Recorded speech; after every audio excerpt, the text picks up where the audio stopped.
Hello dear student, कैसे हैं आप सभी। एक बार पुनः आपका यूट्यूब के चैनल में ढेर सारा स्वागत है। Myself Rekha Sharma, you watch me in my YouTube channel English by Rekha में। प्यारे विद्यार्थियों, आज की इस वीडियो में हम लोग एक टॉपिक के बारे में बात करेंगे जिसका नाम है पंक्चुएशन। और ग्रामर में जो पंक्चुएशन होता है वो आपकी इंग्लिश राइटिंग के लिए बहुत ज्यादा इंपॉर्टेंट होता है।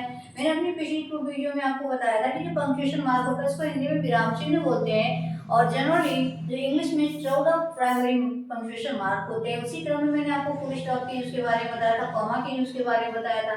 आज की इस वीडियो में हमारा टॉपिक है हम लोग inverted comma, exclamatory mark, apostrophe चिन्ह और इंट्रोगेटिव सेंटेंस में जो इंट्रोगेटिव मार्क होता है उसके बारे में स्टडी करेंगे कि इनका कहाँ-कहाँ यूज होता है। जनरली आपको उसके बारे में आइडिया भी होगा, ठीक है, लेकिन हम लोग एक शॉर्ट ट्रिक में आसानी से जान जाएंगे एक ही वीडियो में कि इनका यूज हम लोग कहाँ-कहाँ करते हैं। Continue the video. कह रहे कि यूज ऑफ इन्वर्टेड कॉमा। अब देखिए इन्वर्टेड कॉमा का चिन्ह होता है ये ऊपर की तरफ ऐसे ऐसे आपके कॉमा बने होते हैं, ठीक, और बीच में आपका ऐसे डॉट डॉट चिन्ह होना है, यानी कि दोनों के बीच में हमारे कुछ वर्ड्स होंगे, ठीक। अब देखिए इसको हम लोग कोटेशन मार्क भी बोलते हैं, ठीक है ना। और जनरली यूज इन नरेशन, यानी कि नरेशन में ज्यादातर इसका प्रयोग किया जाता है डायरेक्ट स्पीच में वक्ता की बात को रखने के लिए।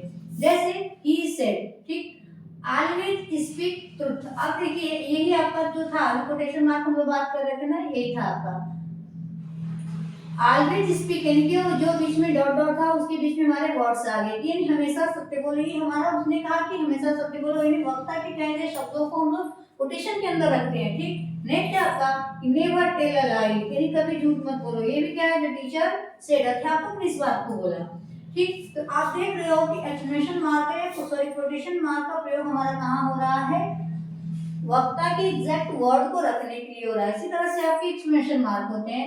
एक्सक्लेमेशन मार्क क्या है कि it is used in the end of interjection, यानी इंटरजेक्शन आपको पता है ना, इंटरजेक्शन चिन्ह होते हैं आपका, so the sudden feeling of hurt. अब देखिए कह रहा है कि how beautiful the rain is, यानी कि रेन कितनी सुंदर है। फिर कह रहा है कि व्हाट अ शेम, कितनी शर्म की बात है। फिर कह रहा है ओ, यही आपके एक्सक्लेमेशन मार्क है, ठीक है ना।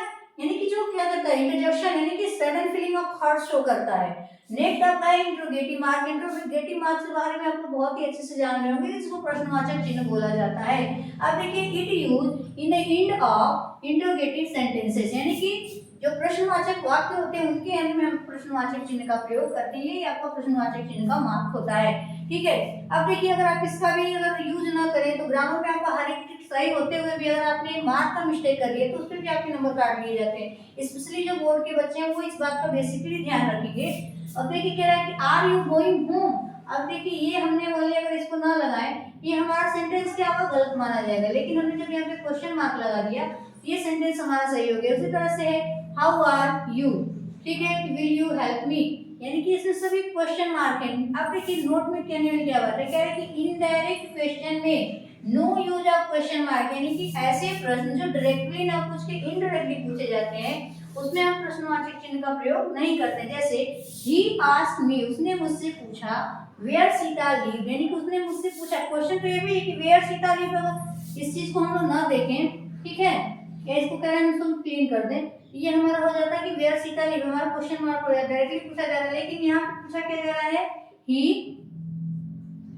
आस्क्ड मी, यानी उसने मुझसे पूछा कि सीता कहाँ रहती है। उसी तरह से I do not know when John come, ठीक है, लेकिन यहाँ पे आप देख रहे हो व्हेन और वेयर दोनों क्वेश्चन वर्ड है, लेकिन यहाँ पे क्या इनका यूज इनडायरेक्टली हो रहा है, इसलिए मैं कोई क्वेश्चन मार्क का प्रयोग नहीं किया है। नेक्स्ट आपका है एपोस्ट्रोफी मार्क। अब देखिए एपोस्ट्रोफी मार्क का चिन्ह जो होता है ऊपर की तरफ ऐसे कॉमा बना होता है, कह रहे कि use in the different way, यानी कि भिन्न-भिन्न तरीकों से इसका प्रयोग किया जाता है। देखिए पहला होता है नाउन के पॉसेसिव केस में, पॉसेसिव मतलब अधिकार दिखाने के केस में, ठीक है, जैसे रोहन और एपोस्ट्रोफी मार्क लगा के यस लग गया, तो ये आपका हो गया फादर, हो गया रोहन के पापा। अभी तरह से गर्ल्स और एपोस्ट्रोफी मार्क लगा के यस लग गया, और साइकिल हो गया तो लड़की की साइकिल, यानी अधिकार दिखा रहा है। नेक्स्ट आपका है कि रितुज कॉलेज, ठीक है ना, रितुज कॉलेज, ये आपका हो गया रितु का कॉलेज। अब देखिए some word short form of writing, यानी कि लेखनी में जो कुछ संक्षिप्त शब्दों का प्रयोग होता है उसमें भी हम एपोस्ट्रोफी का चिन्ह के प्रयोग करते हैं। जैसे डोंट तो हो गया do not, can can not, wouldn't would not, did not तो हो गया डिड नॉट, ठीक है।